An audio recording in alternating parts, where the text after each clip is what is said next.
Hello students, हम रोज topic wise chapter wise 11th के फिजिक्स को सॉल्व करते जा रहे हैं। सीक्वेंसली आपने अगर वीडियोस देखी होंगी तो आपकी समझ में भी आ रहा होगा, इसका मुझे विश्वास है।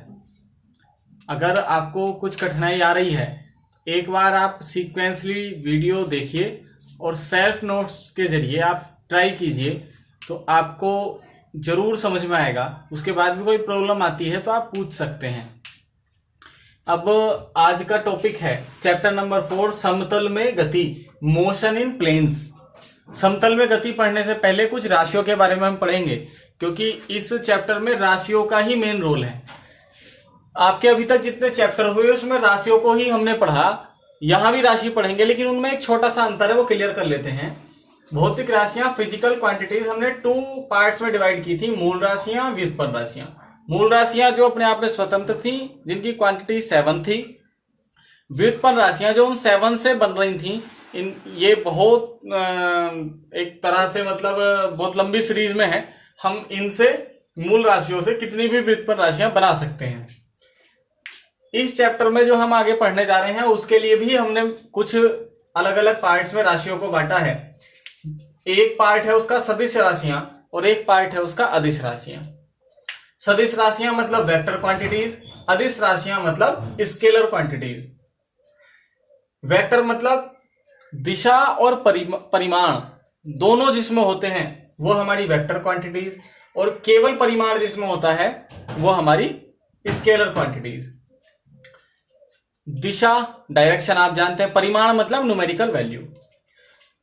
तो सदिश कौन कौन सी, जैसे विस्थापन, वेग, बल, त्वरण आदि, क्योंकि इनमें दिशा की जरूरत होती है। अदिश कौन सी, ताप, ऊर्जा, दूरी, समय, ये सब हमारी अदिश, क्योंकि इसमें दिशा की आवश्यकता नहीं होती, केवल हम परिमाण से ही काम चला सकते हैं। सदिशों का संकेतन, नोटेशन ऑफ वेक्टर्स। अब यदि हमें कोई सदिश राशि लिखनी है तो हम उसको इस प्रकार से लिखते हैं, जैसे ए, उसके ऊपर तीर का चिन्ह, इसको बोलते हैं वेक्टर। तो ये हो गया हमारा, इसको पढ़ेंगे तो हम वेक्टर ए। इसी तरह वेक्टर बी। और अगर 2 बिंदु हैं, उन दोनों बिंदुओं में के बीच की जो दूरी है उस पर किसी पार्टिकल्स का मूविंग मोशन हमें दिखाना है तो हम लिखेंगे वेक्टर ए बी, यानी कि वो पार्टिकल ए से बी की ओर मूवेबल है। इस वेक्टर का क्या ब्यौरा है उसको एक बार देखते हैं। तो हमारा एरो है, एरो को हम इस तरह लिखते हैं लेंथ ऑफ एरो, यानी कि यहां से यहां तक ये जो हमारा एरो बना है उसकी पूरी जो डिस्टेंस है उसको हम बोलते हैं लेंथ ऑफ एरो। ये जो पीछे वाला पोर्शन है इसको हम बोलते हैं पश्च, यानी कि पुष्ट, यानी कि टेल ऑफ एरो। और आगे वाला जो पोर्शन है उसको हम बोलते हैं अग्र या शीर्ष, इंग्लिश में हेड ऑफ एरो। तो इस एरो को ही वेक्टर से रिप्रेजेंट करते हैं। ये एरो जिस क्वांटिटी के ऊपर हम लगा देंगे मतलब वो वेक्टर क्वांटिटी है, और उसको वेक्टर के साथ ही पढ़ा जाता है, जैसे vector A, vector B, vector A B. अब वेक्टर की बहुत सारी प्रॉपर्टी हैं, उनमें से कुछ आज हम पढ़ेंगे, कुछ आने वाली वीडियो में पढ़ेंगे। एक बार समझ लेते हैं। सबसे पहले आता है समांतर वेक्टर। तो कुछ ऐसे वेक्टर जिनमें आपस में बराबर डिस्टेंस हो हर एक पॉइंट पे, वो समांतर वेक्टर कहलाते हैं। 2 टाइप्स के होते हैं। एक है समान वेक्टर, जैसे एग्जांपल ये 3 वेक्टर हैं ए बी सी, जिनके परिमाण है ए बी सी, और जिनका वेक्टर है vector A, vector B, vector C. अगर ये समान वेक्टर हैं तो vector A, vector B, vector C आपस में कैसे होंगे, इक्वल होंगे, यानी कि इनके बीच की दूरी बराबर होगी और इनकी डिस्टेंस भी, यानी कि इनका परिमाण भी बराबर होगा। दूसरा आता है विपरीत वेक्टर। विपरीत वेक्टर क्या है, vector A minus vector B, या वेक्टर ए, वेक्टर बी, इन दोनों की डायरेक्शन कैसी होती है, अलग होती है। ये वेक्टर ए की डायरेक्शन है और ये वेक्टर बी की डायरेक्शन है। इनमें आपस में क्या रिलेशन होगा, vector A is equal to होगा माइनस वेक्टर बी के, या मैं बी का रिलेशन बोलूं तो होगा vector B is equal to minus vector A. यानी कि यदि इन दोनों की डायरेक्शन विपरीत हो, एक दूसरे के अपोजिट हो, तो माइनस साइन लगा करके ये एक दूसरे के इक्वल हो सकते हैं। फिर आया एकांक सदिश वेक्टर, यूनिट वेक्टर। ये हमने पहले भी पढ़ा। यदि कोई क्षेत्रफल ए है और उस क्षेत्रफल का वेक्टर वेक्टर ए है जो कि उसके परपेंडिकुलर है, तो उसके अलोंग एक यूनिट वेक्टर वर्किंग में आएगा जिसको हम बोलते हैं एकांक सदिश। एकांक सदिश यानी कि यूनिट वेक्टर एन कैप की वैल्यू होती है वेक्टर ए अपॉन ए। इसके एन के ऊपर जो ये एक साइन लगा है इसको हम बोलते हैं कैप। एन कैप, यानी कि यूनिट वेक्टर है। अब आता है लंब कोणीय एकांक सदिश। 3D के 3 एक्सिस यहां हैं, 3 अक्ष, एक्स अक्ष, वाई अक्ष, जेड अक्ष। तो एक्स एक्सिस पे आई, वाई एक्सिस पे जे और जेड एक्सिस पे के, ऐसे 3 हमारे वेक्टर कंपोनेंट्स एक्टिव रहते हैं। इन तीनों कंपोनेंट्स को हम यहां ये एक्स को आई से, वाई को जे से और जेड को के से रिप्रेजेंट करते हैं। इसकी कुछ और प्रॉपर्टी है, उनको भी हम यहां पढ़ेंगे, पहले क्लियर कर लेते हैं। इसकी जो प्रॉपर्टी है वो मल्टीप्लीकेशन की है, गुणन की है। अभी हमने मल्टीप्लीकेशन पढ़ा नहीं है, इसलिए हम बाद में पढ़ेंगे। पहले हम एडिशन और सब्ट्रैक्शन पढ़ना है। तो आता है हमारा 2 वेक्टरों का योग, यानी कि एडिशन ऑफ 2 वेक्टर्स। माना कोई एक वेक्टर ए है और दूसरा वेक्टर बी है, इन दोनों का यदि योग करना है तो वेक्टर ए को एज इट इज रखेंगे जैसा है, वैसा ही वेक्टर बी को रखेंगे, यानी कि ए का अग्र सिरा बी के पश्च सिरे से जोड़ेंगे तो हमारा एक परिणामी वेक्टर हमारा आएगा आर। तो जैसे हम पाइथागोरस प्रमेय पढ़ते थे उसी प्रकार से वेक्टर आर बराबर होगा vector A plus vector B के। गणना से जब इसको वेक्टर के बिना लिखेंगे, वेक्टर रिमूव करके, तो पाइथागोरस थ्योरम से आएगा R equal to under root A square plus B square. इस थीटा के अकॉर्डिंग अगर वैल्यू ले तो टेन थीटा आया बी अपॉन ए। 2 वेक्टरों का यदि अंतर लेना है तो हमारा वेक्टर ए कोई दिया हुआ है, वेक्टर बी कोई दिया हुआ है। इसमें हमें यह पता होना जरूरी है कि कौन से वेक्टर में से कौन सा वेक्टर सब्ट्रैक्ट करना है। जैसे हमें यहां ए में से बी सब्ट्रैक्ट करना है तो हम बी का साइन चेंज कर देंगे। साइन चेंज कैसे होगा? उसकी डायरेक्शन चेंज करने के बाद। जैसे बी की डायरेक्शन नीचे से ऊपर की ओर थी, हमने ऊपर से नीचे इसकी डायरेक्शन बदली तो बी हो गया माइनस बी।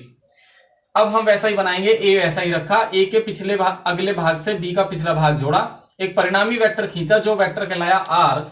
आर परिणामी जो वेक्टर हमारे पास आया रिजल्टेंट वेक्टर, उसको हम रखेंगे vector A minus vector B के इक्वल। इसी तरह गणना से हम आर की वैल्यू भी निकाल सकते हैं, टेन थीटा की वैल्यू भी निकाल सकते हैं, पर पहले हम निकाल चुके इसलिए रिपीट नहीं कर रहे। केवल हमने यहां परिणामी वेक्टर आर निकाला तो ए माइनस बी होगा। 2 वेक्टरों की गुणा, मल्टीप्लीकेशन ऑफ वेक्टर 2 टाइप का होता है। एक होता है स्केलर डॉट गुणन, दूसरा होता है वेक्टर या क्रॉस गुणन। तो डॉट गुणन मतलब होता है 2 वेक्टर की मल्टीप्लाई उन दोनों के परिमाण और कोस जिया के गुणनफल के अनुपात गुणनफल के बराबर होती है।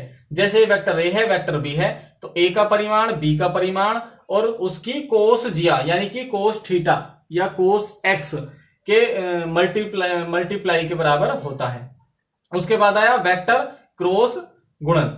अब जैसे हमारा 2 वेक्टर हैं, वेक्टर ए वेक्टर बी, इन दोनों का क्रॉस गुणन जो होगा, क्रॉस मल्टीप्लाई, ये हमारे इन दोनों के परिमाण यानी कि ए और बी के परिमाण और साइन जिया और उसका एकांक सदिश यानी कि यूनिट वेक्टर, इन तीनों के मल्टीप्लाई के बराबर होगी। यानी कि यदि डॉट है तो केवल कोस आएगा और अगर क्रॉस है तो साइन थीटा के साथ एन कैप भी आएगा, जिसको हमने यहां यूनिट वेक्टर बोला था। तो ये हमारा मल्टीप्लीकेशन दोनों का आ गया। अब आता है लंब कोणीय एकांक सदिश का अदिश गुणन और लंब कोणीय एकांक सदिश का सदिश गुणन।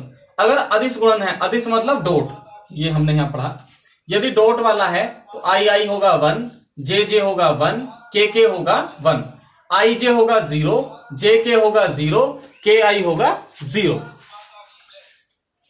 ये सीक्वेंसली होगा तभी 0 होगा। आई के बाद जे आता है तो इसलिए 0, जे के बाद के आता है इसलिए 0 और के बाद आई आता है इसलिए 0। लंब कोणीय एकांक सदिश का सदिश गुणन, आई आई का क्रॉस मल्टीप्लीकेशन है तो 0, जे जे है तो 0, के है तो 0, क्रॉस होने पर 0, डॉट होने पर 1। आई जे, जिस तरह यहां सीक्वेंसली आई जे के आई था, इस तरह आई जे के आई होने पर जो नेक्स्ट वाली क्वांटिटी है, जैसे आई जे उसके बाद आता है के तो के इक्वल, जे के उसके बाद आता है आई के इक्वल, के आई तो आई इसके इक्वल। इसको हम ऐसा भी समझ सकते हैं, एक सर्कल बना लीजिए, एक जगह आई, फिर यहां जे और यहां के। अब जैसे ये है आई जे, तो आई जे उसके बाद आएगा के तो यहां के, जे के उसके बाद आएगा आई, तो इसकी कोई एक डायरेक्शन फिक्स कर दीजिए आप। तो इस सर्कल से भी आप इसको समझ सकते हो। ये आई जे है, अगर जे आई हो जाए यानी कि डायरेक्शन आप इधर की तरफ मूव कर दो, ऐसे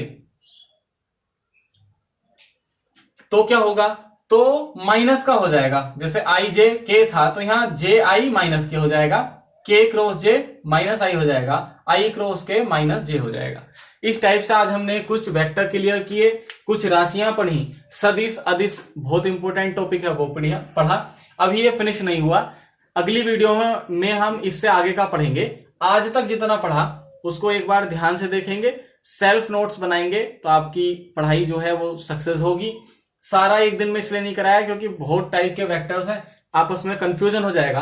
आज इतने ही पढ़े हैं हमने, 3 चीजें पढ़ी, समान वेक्टर, एकांक सदिश वेक्टर, लंबकोणीय और ये वेक्टरों का योग, अंतर और गुणा, इतना हमने पढ़ा। मैं समझता हूं आपको समझ में आया होगा।